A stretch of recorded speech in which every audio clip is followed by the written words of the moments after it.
everybody. Hi. Hi. Hi to my fellow White Rock Center for Sculptural Art folks, and hello to those of you joining. Thank you, New York Textile Month, for sharing space this month.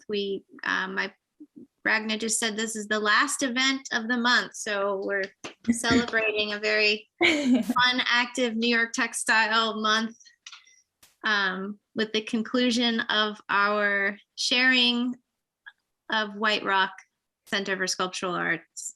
And you were also the first event, Courtney. You were The first, oh, okay. Yeah. Bookends. Okay, I'm gonna share my screen and just give everybody a kind of introduction to the project.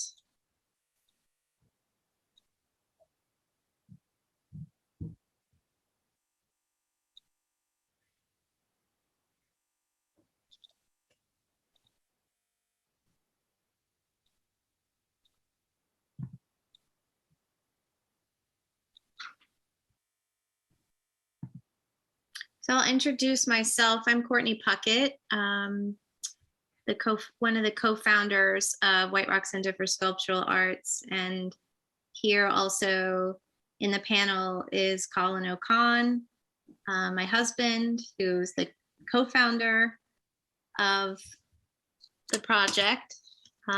We are both visual artists.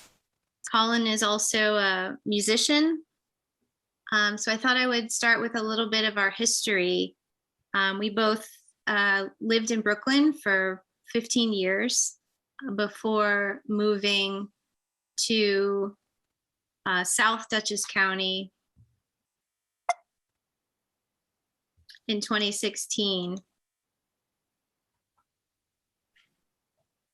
So we moved about 80 miles north of where we were living in Brooklyn, and we found a kind of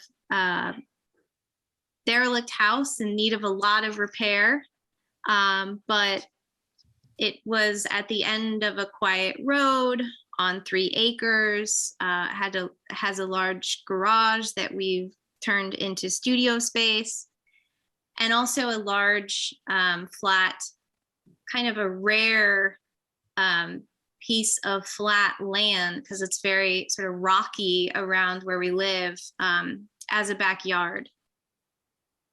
And the idea to create a kind of exhibition space in our backyard sort of started out first as, I mean, we were very kind of casual about it. We had part of the property we bought at an auction that part of it was in foreclosure. So we acquired part of the property after buying the house. And it was like, okay, well, what can we do with this space? And just sort of joking around, we said, well, we could turn it into a sculpture park. And then it kind of turned into, well, we could actually really turn this into a sculpture park. It was also feeling compelled to sort of share the space with others, and, you know, not having had something like this previously in the city, we just saw a lot of potential and opportunity to share the space and to invite people to experiment and try something new with their work outside. It was something Colin and I were also experimenting in our own work. And I will say that we also have some professional experience that has helped us in this kind of undertaking. I worked for a number of years at a gallery in Chelsea, and the Chelsea neighborhood in New York City, as a registrar. So I had a lot of experience with planning and organizing exhibitions and all of the kind of logistics that go along with that. And Colin also brings professional experience that's kind of helpful for doing something like this. I don't know, Colin, if you want to jump in and share some of that, or share like your thoughts about, you know, sort of how it started out as just this kind of funny idea. We can make this into a sculpture park, and then how it's kind of evolved.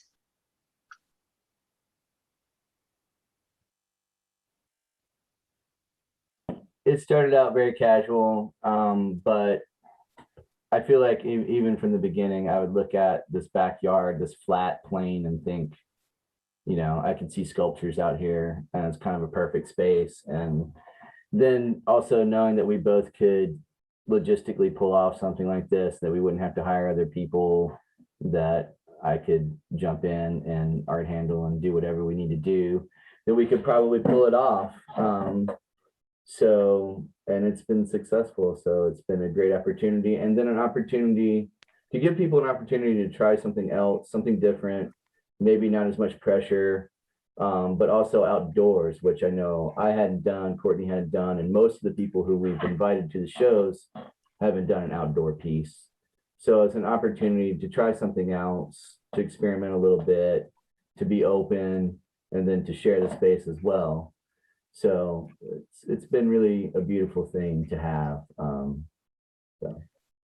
Yeah, and this is an image of our first year doing it, and it really was just like a big kind of like celebratory community event. We had you know, these are all the artists that we invited. A lot of them came up from the city. Some were more local to the Hudson Valley region. And a bunch of people were staying at our house. There were people sleeping in tents. We had a big potluck. So it was it kind of had like a sort of real celebratory kind of party atmosphere, which was really fun. And in terms of, it's more about, I think, curating people than necessarily their artwork. So it's just about inviting people whose work we like and are interested in, and not necessarily strictly sculptors. And then, you know, they bring what they bring, and it's always amazing to see what happens. And some people plan ahead and build something specifically for the site. And others just come with something and find a place for it and respond to it when they arrive in kind of in a spontaneous way. So it was a great success. We've also made connections with people in our local community, and a lot of those people had also came out to the event. And I'll say the event is usually just like one day. So it's not an exhibition that's on view for a long time. It's just like a one day event. So it was nice to also bring in a sort of typically non-art viewing audience as well. So it was this kind of merging of artists from the city, other Hudson Valley artists, and the local community. The second year was very drastically different because I should have the dates here, but this first one was 2019, summer of 2019, and we have summer of 2020. As everyone knows, we were in a pandemic, so we were debating about doing it. It had been such a success the year before that we really felt compelled to do it again. And it was a very different kind of show, but it was also special in a different kind of way. It was the first time a lot of people had seen art in person in a long time. Stuff had been either closed or primarily online, and because it's outdoors, we could gather. I mean, we were all masked, but we made the event a sort of a longer day so that there was more sort of people coming and going, to be, you know, COVID safe. This was before vaccinations, but it had a real special quality to it, largely because of that. And so what we're mainly focusing on tonight, and we have some of the artists here to talk a little bit about their work, is our third year of Summer Invitational. And I had been in conversation with Ragna Froda, who's in the exhibition this year, who is one of the directors and organizers of New York Textile Month, about including our summer show with Textile Month. So that kind of gave me the curatorial nudge to center the show on textile. And so thinking about, so the invitations to the artists were about people who have some kind of connection to textiles, but in a very kind of expansive way. So Invitational III Textile invites artists to mount a temporary outdoor installation that considers textiles' relationship to the natural elements, wind, water, light, earth, space, perception. The included artists examine textiles in various and expansive ways as subject, as material, as content, as form. And this year we instead of it being one afternoon, we had it open for the whole weekend. So included extra days, which was great. It allowed for a lot more people to come and view the work. And so I'd like to just go through each artist, and like I said, some of them are here with us and some of them unfortunately couldn't make it. And those that couldn't make it did send me some thoughts on their work to share. So I'm gonna go through each artist's piece specifically from the show. So this is an artist by the name of Michelle Batho. And Imposter is the title. It's one of a set of aluminum blocks machined into various patterning based on constrained and overlapping geometries. In conversation with computer-aided manufacturing software, she toys with boundaries, adjacencies, who decides when we're finished. Michelle Batho, I was first introduced to her work through a weaving workshop. So she has a background as a weaver, but she's been doing these designs, computer-aided manufacturing designs on these aluminum blocks. And I think it's really interesting the sort of patterns on the faces of these blocks and the way the light interacts with these patterns. She says the initial reaction to physical and temporal confinement occurring simultaneously is often one of worry or stress. The word confinement suggests a strain, a pressure, an aggressor, similar to the constraints of an art-making process. Physical and temporal confinements can offer a freer mental pathway than that which occurs in an environment that is restrained by neither time nor space. Focus is not drained from the process, be it physical or mental, but rather is lifted out of auxiliary diversions into the delight of bustling productivity. From this so-called restricted place comes an immeasurable freeness and clarity of course. So really working within the constraints of the design, the machine, the process, the making with technology.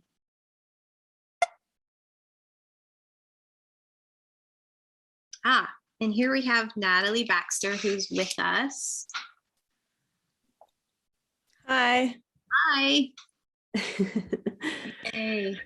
Yeah, thank you, Courtney and Colin. That was so fun. I'm so glad that you included me in the show. I thought it was just so wonderful and kind of inspiring for me to want to do my own something like this at some point, or it made it feel very doable.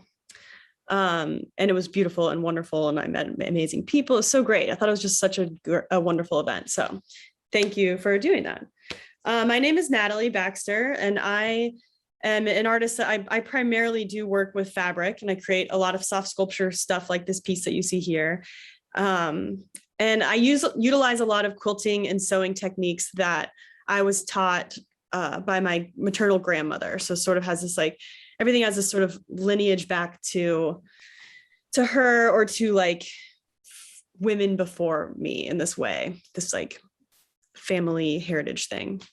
So a lot of my work sort of playfully pushes social and political issues. I do a lot of like exploring ideologies that divide us. I grew up in Kentucky, and now I live here in New York. I'm just maybe 20 miles north of Courtney and Colin in Wassaic, New York. But I was in the city for a long time, sort of upended by the pandemic. So the piece that you see here, it's sort of this extension of this larger body of work that consists of these oversized house coats. So I was paying a lot of attention in the early pandemic discussions, as probably a lot of you were too, about all of the articles of like mothers being hit hard, especially hard during the pandemic, or a lot of women leaving the workforce, often take into these caretaker roles, and a lot of light being shed on this division of labor among the household. So the house coat, for me, this like house coat series was sort of this homemaker workwear thing, like something you put on to perform your duties of the house. And that also sort of goes back to my grandmother, who would she would wear a house coat and like put it on as sort of this like, okay, now I'm in my outfit that I'm going to wear to like do my duties of the house, you know, like do dishes or do laundry or like garden or bake or cook or whatever that might be. And so sort of the pandemic brought that, like we were all in our houses doing a lot of the same thing, sort of like echoing back to that, in my case, like 2 generations before me. So anyway, so I spent July and August doing this artist residency in Tennessee. And since that was, you know, sort of far away, I obviously wasn't able to bring a lot of my fabrics and studio stuff there. So, so I went to this pay by the pound place, like a Goodwill pay by the pound, and found a lot of these used jeans. And then also, I'm sure a lot of you guys know, like working in fabric, that people will give you a lot of fabric a lot of times. Like, oh, do you want this? Actually, just got a text like 5 minutes ago of somebody being like, I have all these old jeans. You want them? Like, anyway, but so I've been wanting to use like, you know, the stuff that I have, like, and using these sort of upcycled materials. And there's this history that I'm sure a lot of you know about that involves jeans used to create these patchwork quilts. So historically, it was women who were turning their husband's old workwear and old worn out jeans into this functional quilt.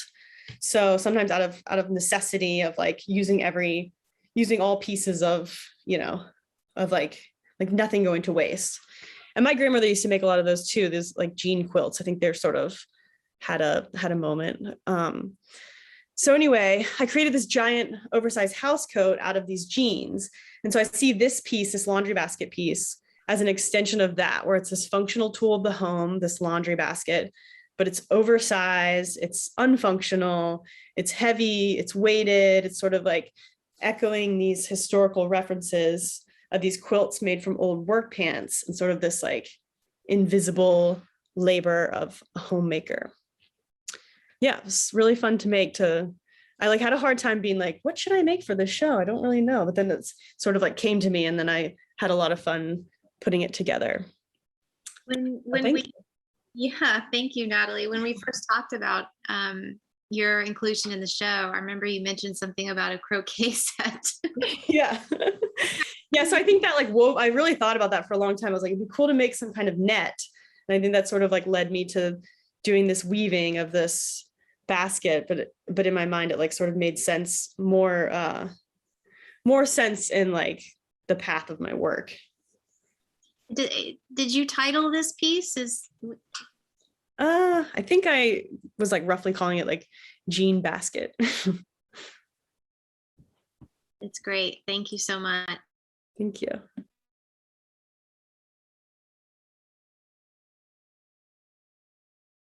I forgot to mention that Michelle Batho is,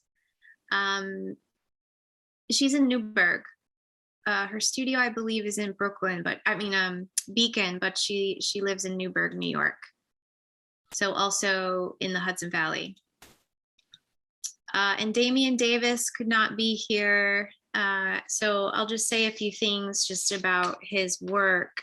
He's a Brooklyn-based artist, and his practice explores historical representations of Blackness by seeking to unpack the visual language of various cultures and question how these societies decode representations of race through craft, design, and digital modes of production. So I see Damien's work as kind of moving around through a lot of different craft practices in sculpture and using a lot of different kinds of both handmade and digital techniques. And so these were originally installed at another exhibition, but he brought them up to reinstall them at White Rock. So it was great to have him up from the city for this. And next we have Ragna. Yeah, thank you, Courtney, and thank you for having the show as a part of New York Textile Month and just putting it all together. I really enjoyed participating, and yeah, it was really, yeah, I liked it.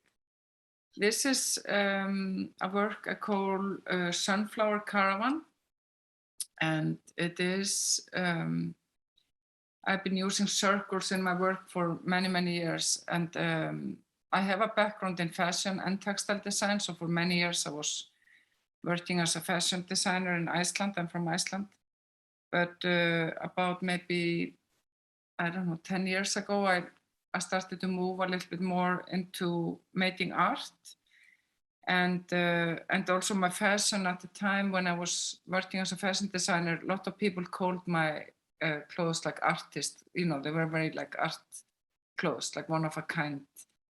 I would always make the textiles and then I would design from it. So yeah, it was kind of always one of a kind. So it has been kind of logic for me to move into working more as an artist than as a designer. And this type of work that I'm doing here is I'm mainly working on a sewing machine, and I kind of build up layers of textiles, and I use like a yarn that is leftover yarn. So I try to, when I've done this type of pieces, they're usually from completely like recycled material, but this one is not. The yarn I'm using is recycled, but the fabric is actually a linen I got for this piece. And so I often work with linen and this type of yarn. So the process of this for me is I do the application of the yarns, I stitch onto it, I make a full piece, then I cut it apart and I assemble it again, and I work, like I stitch on it and then I cut it. So it's like a whole, like I take it apart, I put it together again, and I take it. So there's I feel, for me, what I'm seeking is this, it's kind of, I'm just building with the textile. Even if it is quite two-dimensional, then for me, it is actually quite sculptural compared to what I've done before. So, yeah, and it is also, it's a piece that can also hang. It can also hang up, but I thought it was this old fireplace actually was perfect for it, you know, and it also has the round shape like the circles. And so I actually really liked how it came, you know, that it was there and I could fold it over. And for me, it was like it was not planned this way. So I liked that part of it, to just enter an environment and then to see kind of, you know, how I can set it up. Yeah, I don't know, like, so generally I work in two ways. It's either this type of way when I'm working on the sewing machine, building up layers and stitching and making applications and kind of working with colors and textures. But then I also work in a very digital way, like the work behind me. And actually here there is the same motifs as are in the Sunflower Caravan. So I'm kind of this type of circles with the texture in the work behind me. I translated that into a digital weaving from what I usually do with a sewing machine. So, and I've also worked a lot with digital embroidery. So I like to work between those two worlds, that it's very computerized, very digital, but then it's also very physical. So I really, and in my studio in Iceland, it's almost like like I'm in a kitchen, you know, I go from this station to the other. So I'm working between two stations. But here where I live in Weehawken, for now at least, I only have the sewing machine. But before I always used to have like a digital embroidery machine also in my studio, but hopefully one day I'll get that too here. But so I like to work between those two, like very manual and then also very computerized, and not mixing them, really just like it's a need for me to work on those two different stations.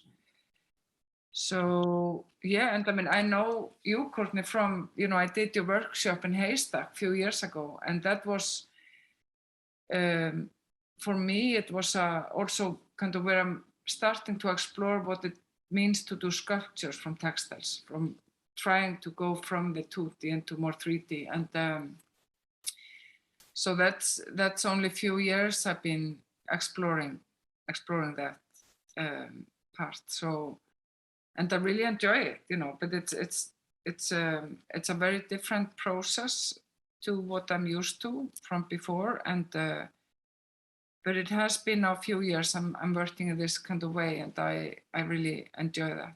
So. Yeah, I mean, that's one of the things. Well, there's a couple of things about this show that I was excited to see how the artists would respond. You know, textiles is usually something that we think of more as two-dimensional, and also not something we normally think of as being outside. And what I don't think we're able to convey in these photos of Ragna's piece here is the physical weight of this. It is so thick. It really has like a very thick weightiness to it. And the fire pit that she kind of gracefully placed it on, it's funny, this culvert we found on our property, and it has served as a fire pit for burning a lot of home renovations in this fire pit. So it's and I remember talking to you about like that you wouldn't need to build some kind of structure for the textile, that I was pretty sure if you came with the textile, you would be able to find something on the property to use as that kind of armature. Exactly, and this was somehow really perfect, and even the cracks in the fireplace they are a little bit like the piece itself. So it's so interesting how it worked out. And yeah, thank you, Ragna. And this is Shanti Grumbine, and she's also Hudson Valley based. She's in New Paltz. She's unfortunately not able to be here, but she did send me something for me to share. So I'm going to read what she wrote. This piece is called My Small and Boxed In Freedom. The title comes from Clarice Lispector's book, Aqua Viva, loosely translated as Living Water. The full passage is, my small and boxed in freedom joins me to the freedom of the world. But what is a window if not the air framed by right angles? I am rudely alive. So this piece is made of cast FGR95, a fiberglass reinforced gypsum, and hand-woven cotton. She has a loom in her studio. I wanted to conjure a sense of emotional architecture for the boxed-in kind of freedom I have felt through the pandemic and other difficult transitions I've endured over the past 2 years.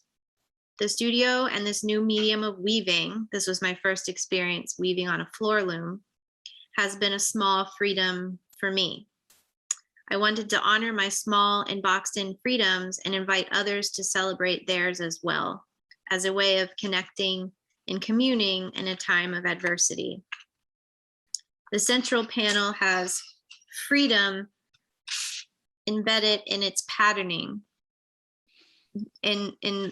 that's in the weaving. She's talking about the patterning and the weaving, using the dots and dashes of the Morse code. The breeze block pattern that I used in my work was originally designed as an architectural feature of cement blocks to keep out the sun and let in the breeze. I use this pattern in my work to signify refuge, a filter that keeps out what's harmful and lets in what's nourishing. I wanted the piece to lie on its back, reflecting the sky, or suggest water reflecting the sky. I've never created an outdoor piece before. It was exciting to respond to the land and to incorporate the grass as a third element. I wanted the piece to feel integrated, like it lived there, emerging or starting to sink back down. I was incredibly grateful for the trust that Courtney and Colin had, and for the opportunity to experiment. Thank you, Shanti. And Rachel Hayes also could not join us. She is based in Oklahoma. And I've known about Rachel's work for many, many years. She lived in Brooklyn, and we connected many, many years ago. So it was really exciting to have a place to bring one of her pieces to. And it was one of the first pieces that we installed because we shipped it out from Oklahoma, and it was just like such a thrilling moment when Colin and I installed it. And then it was sort of all the rest of the works kind of fell into place around this piece. So Rachel sent me a blurb. I believe art that is visually remarkable, physically tactile, and emotionally uplifting provides an opportunity for unexpected experiences, even in the most bustling places. My site-specific installations work in harmony with any given environment, revealing beauty, wonder, delicacy, and strength that is open for interpretation. And this is a quote about her work. Confronted with a scale of Hayes' work, viewers' perceptions of space are challenged, while the rhythm of pattern begs the viewer to slow down and contemplate the experience. Hayes interjects color and form into both architectural and natural environments using scale and the inherent responsiveness of the delicate fabric to create reflective experiences. She sometimes installs and photographs her work in nature, where, billowing in the wind, the pieces insert themselves into the surrounding environment. When installed indoors, the works ripple in response to viewers and come alive when seen.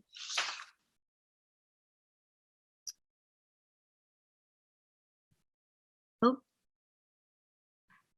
Rita McDonald is also not able to be here. Rita lives in Olive Bridge, which is on the other side of the Hudson River, closer to the Catskill Mountains. And Rita is primarily a painter and drawer. And I know Rita's work through, or what I know of Rita's work is kind of two parts. These very intricate drawings of wood grain and textiles and other subject matters, but very delicate and meditative and really intricate and beautiful, but also large scale public works that are more ephemeral. So I was interested to see, how she would, take this opportunity. So this is what Rita says about the work. The imagery in my piece for the Summer Invitational grew out of my interest in exploring decorative patterns that are found, and this I should say is paint. It might be hard to tell that in the slideshow. It's painted. The imagery in my piece for the Summer Invitational grew out of my interest in exploring decorative patterns that are found in both clothing and domestic textiles. I'm primarily interested in using decorative pattern for its ability to create a friction between images being seen as flat, formal abstraction, and as recognizable observations of ordinary and everyday subjects. The work is made with paint and marker on board and was installed to lean against the wall of the pump house at such an angle that the board would sag a little in the middle in a nod to the image's origin of actual cloth. So there is this kind of optical thing that happens, because you can't tell in this photo, but it is kind of like, it's a very thin piece of, I'm not sure if it's a vellum, not vellum, a thin piece of wood or MDF, but it does kind of bow a little bit, and kind of found the perfect spot for it on our pump house. So thank you, Rita. And next is Amanda Mathis, who is with us. Pass the mic. Hi. My name's Amanda, and this piece was very different. Well, pretty different from what I normally make. I think mainly because it was outside. I do work with textiles, but I'm not usually, making anything. I work with a lot of salvaged upholstery, salvaged home decor materials, and I make a lot of assemblage, sculpture, primarily wall pieces, and also paper collage. So the piece that I made for this show is called When Touch Becomes More Important. And this is a quilt that I made with the native plants at the site of the piece coming through the quilt. And this piece is about my mother-in-law, who passed earlier this year, Luann. And it was kind of interesting because as I worked on the piece, it also kind of became about these larger ideas about my own mortality and what's important in life. So it kind of evolved through the making of the work. So the title comes from something that one of the hospice nurses told us when she was dying, and they were talking about how when the body starts to break down and then senses start to become sort of unavailable. And so it, the point where she wasn't speaking any longer, and they said she could probably kind of hear us in the room, but it's not really, making out what people are saying, but can kind of tell who's in the room. And they said it was at this point that touch would be very important for her.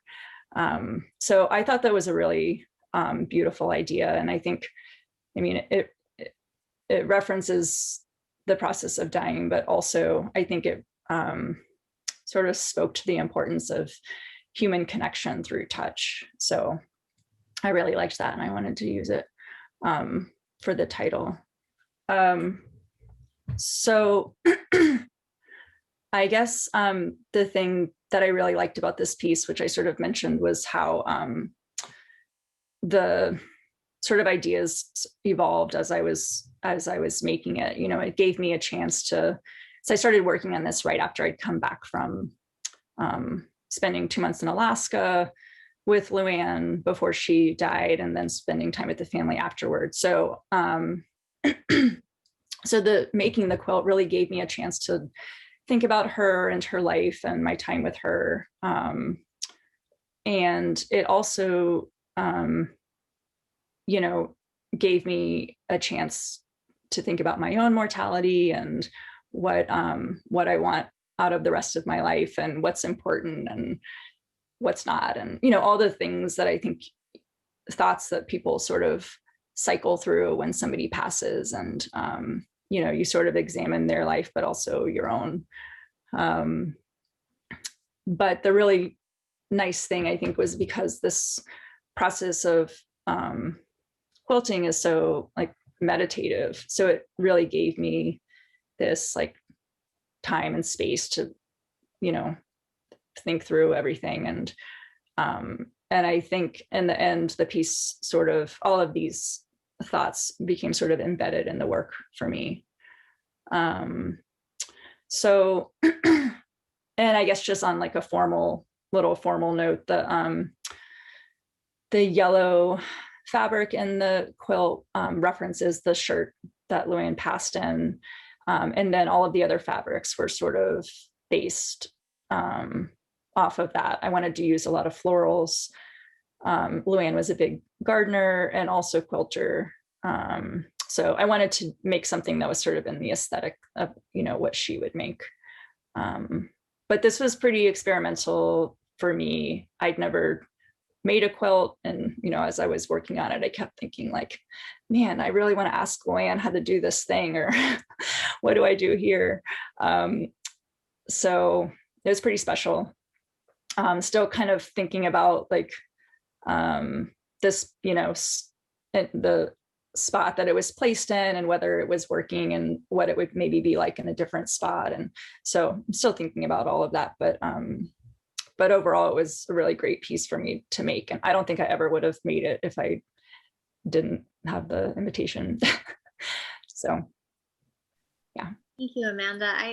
For me, the piece, it's so like, it has so much personal meaning, which is really powerful. And for me, it like shifts back and forth between a topography of a body, which you normally would, you know, would be under a quilt, and the topography of the land. And I kind of see both simultaneously. So. Yeah, I think that's nice. That's because that's really, I think, intuitively what I was feeling when I started to think about the piece, but not really, you know, I didn't want it to be like, oh, here's a mound with a person under it, like literally, but the reference is definitely there, you know. Yeah, so. Yeah. All right, we're gonna move. Thank you. The next, Kim, who is here with us. Hi, hello. So thanks, Colin and Courtney, for just, you know, the opportunity to participate in the show. And I just want to thank all the other artists. It was such a positive, exciting experience for me on like so many levels. So really appreciate that. And yeah, where to begin? I'm an artist. I live in Brooklyn and have been here for a few decades, and attempting to escape soon. So if anybody knows of anything out there. But this piece, I guess, Courtney, we were talking about, after you invited me, like what to put in, and I had been making these bandanas. And and so you were like, maybe put the bandanas in. And so, and usually I make these bandanas for people to wear. I think I do a lot of screen printing, and I think of screen printing these items and then I sell them, which kind of engages in my anxiety over capitalism. And then also just like offering people kind of like these talismans or things to wear, almost like protective pieces that you could carry around on your body. And I think it was just really exciting to think about how could I show them outdoors at like the White Rock Sculpture Center. So thinking about sculpture, I've always wanted to do sculpture secretly. Yeah, and so then this structure just kind of emerged. It was, you know, I like that there's kind of gaps, like windows in it that you can see through. I was thinking I'd done some tapestry weaving, so thinking about like just trying to teach myself. So thinking about kind of like this twill pattern and how you can create a pyramid, things like that. And then the screen printing part, a lot of times with these bandanas that I'll make, like this one of the 4 squares, it's basically like one square screen just repeated 4 times. And I'm always trying to get the screen to align on the bandana, but inevitably they're going to be kind of messed up and messy and overlapping. So it's this tension of registration and intention. And so that's how each of these 2 bandanas that are in the piece are printed. And so I left some out, you can see at the top there. And then like another important part of my process is also teaching myself working with like plants and natural dyes. So I wanted to just show this little image here. This is a tree pit that me and my partner kind of repurposed outside of our apartment in Brooklyn, and I planted these marigolds, and so I will occasionally harvest from here and then create like the natural dyes from this kind of repurposed public space in the city. So I think the one orange or the one yellow bandana at the top was created with the goldenrod that I had harvested. So, and it was great because at the White Rock space, there was some goldenrod that was growing right next door to where this actually ended up getting hung. So, yeah, I guess that's what most of what I wanted to say about that. So the images of like the kind of looks like a Christmas ball, that's actually like a lot of times I'll use kind of appropriated found images, like kind of sampled images. So that's actually from a book that was actually called Crystal Gazing, that was in this kind of esoteric library at this place called Lilydale, New York. So I just kind of took a photograph of the book cover and then made a print out of it. So. I love how you kind of got to have them be both a sculptural installation, but also quite a few people that came left with scarves. Mm-hmm. Yeah. To have it both ways. Yeah, Natalie just raised her hand. She got a scarf. Yeah, I had like a box, like a stash of them that I was selling. So this in a way is like the advertisement. That's my display. But yeah, I love how it can go from this this kind of like what's the word? Like a vernacular utilitarian object that can like go from that to something that is more like this contemplate, like a structure for contemplation. So great, thank you so much, Kim. Okay, thanks. Janice is with us. Pass the mic. Am I on? Hello, I'm Janice Stemmerman, and again, I want to thank Courtney and Colin for allowing me to participate in this really great, wonderful, fun event. This piece that I made is called Weighted Tarp over Woodpile, and it's a site-specific piece that I made for this show.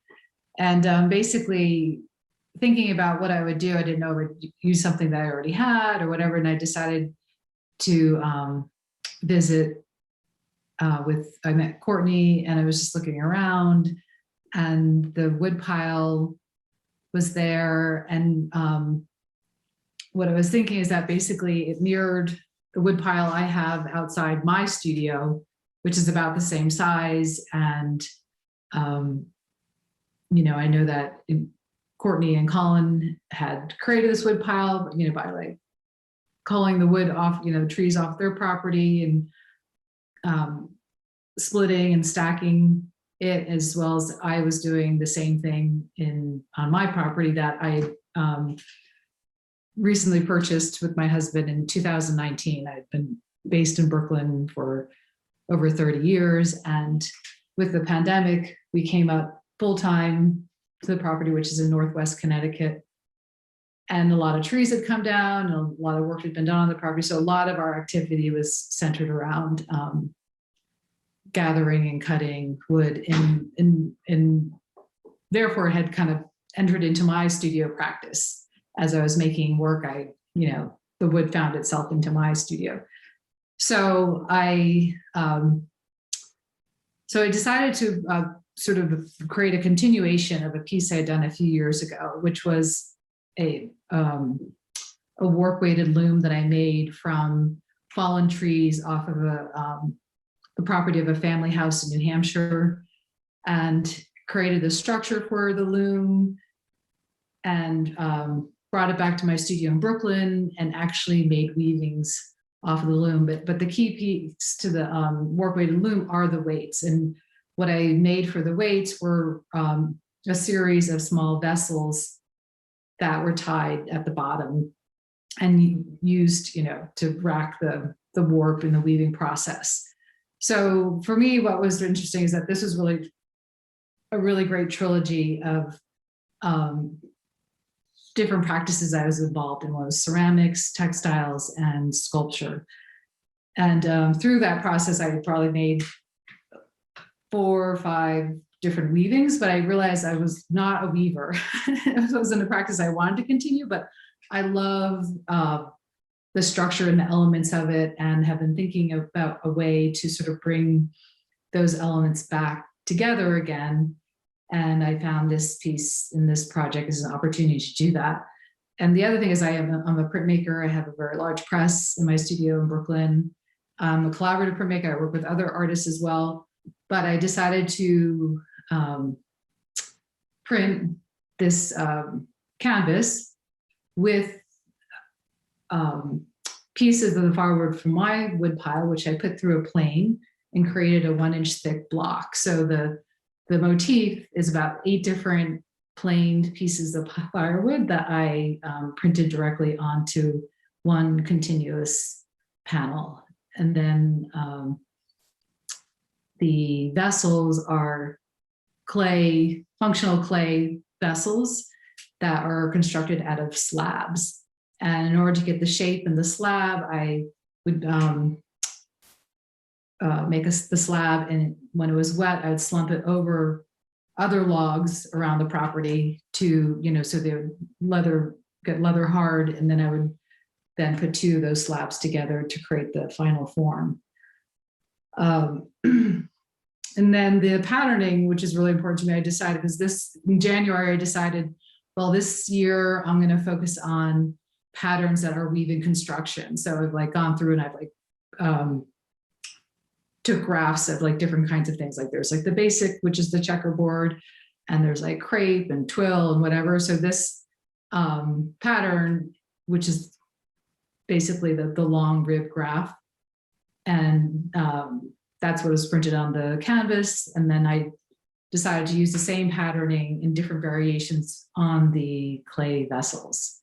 So, and then the other thing about it is it's a totally functional piece. I treated the canvas with linseed oil to make a traditional oilcloth, and the vessels are open at the top and they can actually collect water, which they did, because the week that I was up, there was a terrible rainstorm, and when we came to install it, there was about 6 inches of water on the bottom of inside the vessels. So yeah, so I was, this was, my summer project, and I was, really excited to bring together these elements in this scale. And again, thinking about the relationship of weight and textile, or its relationship to the textile, and the clay to the textile, as well as the, the wood providing the structure. So it's such an incredible piece. We were really sad to see it go. We wanted it to be there forever. I don't know if Colin, if you wanted to jump in and say anything at any point. I don't want to hog the mic, but this, it's such an incredible piece. And I remember when you came and we were talking about, it struck me in, thinking about the wide field of textiles. You were, from the very start, interested in it as being an architectural project, rather than, something that's wearable or something, right. I very much so. And I think that along with this work weighted loom that I made, I've done a few other large scale textile pieces. And I'm really interested in, like, sort of what Rachel's piece is how it, it's a relationship to the landscape, how it holds up in the landscape. And then it also has these other references of, like, shelter, protection, and, something on a little bit of a bit bigger scale, for sure. Yeah, we were talking about the Bedouin, the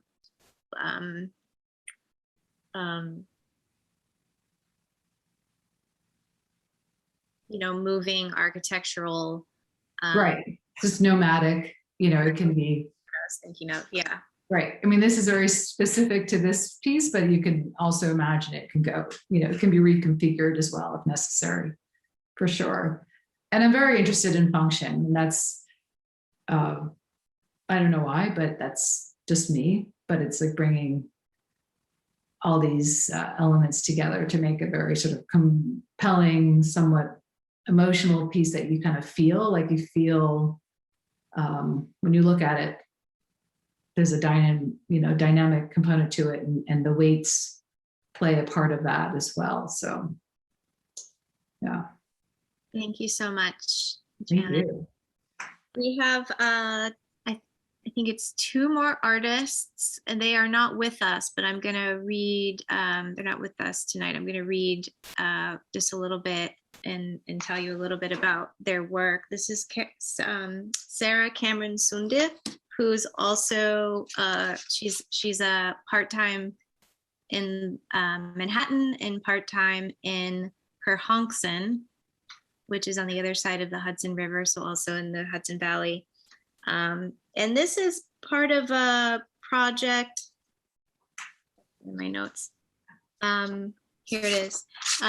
For Sarah, it has a theater background, and performance art is her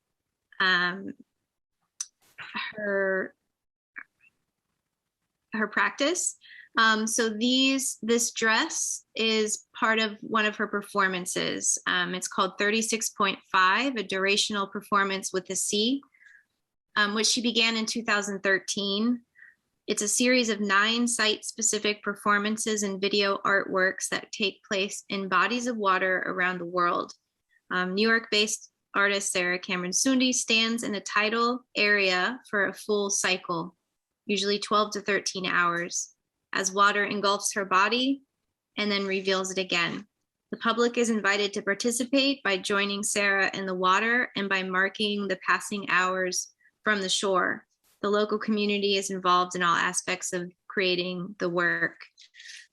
So a few more things about this piece. It's been worn 4 times for a full tidal day: August 10th, 2015, January 5th, 2017, April 2nd, 2019, November 2019.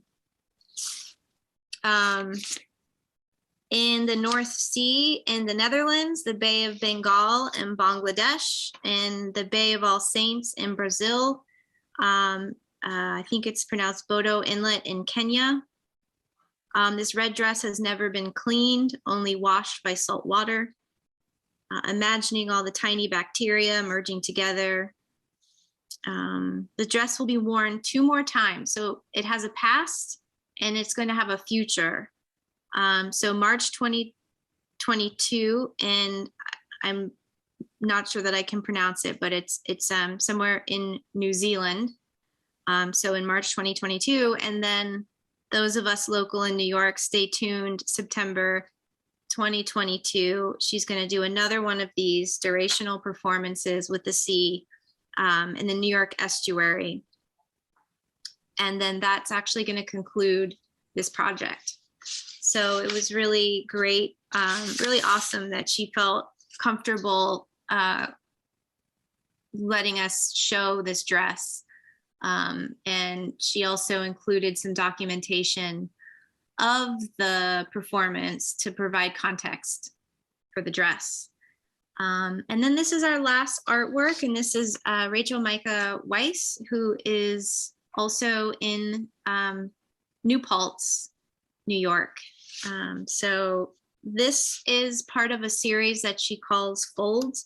My series of folds, cast concrete slabs scaled to my body at 66 inches long, bend like fabric or foam, eliciting curiosity about their rigid material makeup. I cast each fold by twisting and pushing pigmented wet concrete into a urethane rubber mold.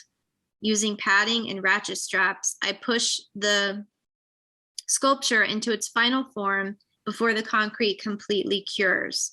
The fold scale, physical presence, and weight allow viewers to relate to each sculptural body such that each being, boundary, or swirling surface comes alive. The obsidian boulders weighing down the marbleized surfaces seem to teeter uneasily, heightening the work's sense of tenuousness while adding another layer of material ambiguity. Rachel Micah Weiss is someone who has a background in weaving, like a traditional weaving background. And this is, and she's done a lot of large scale public work.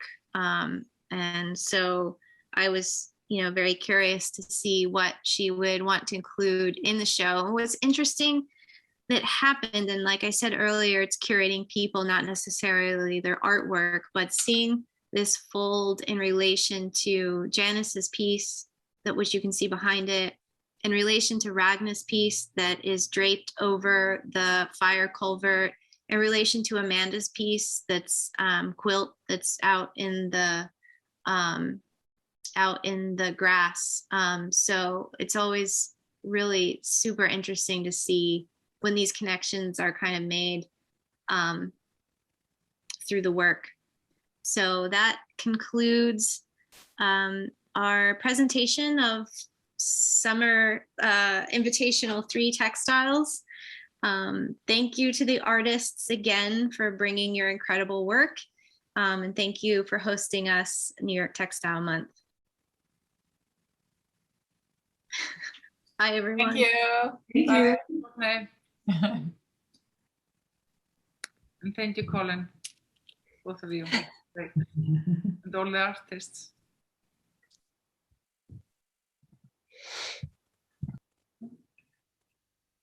Bye. Miss you guys. See you. Yay, thank you guys so much. So Courtney, we will put it up on the YouTube channel later. Jeremy, I'm gonna get my own YouTube channel.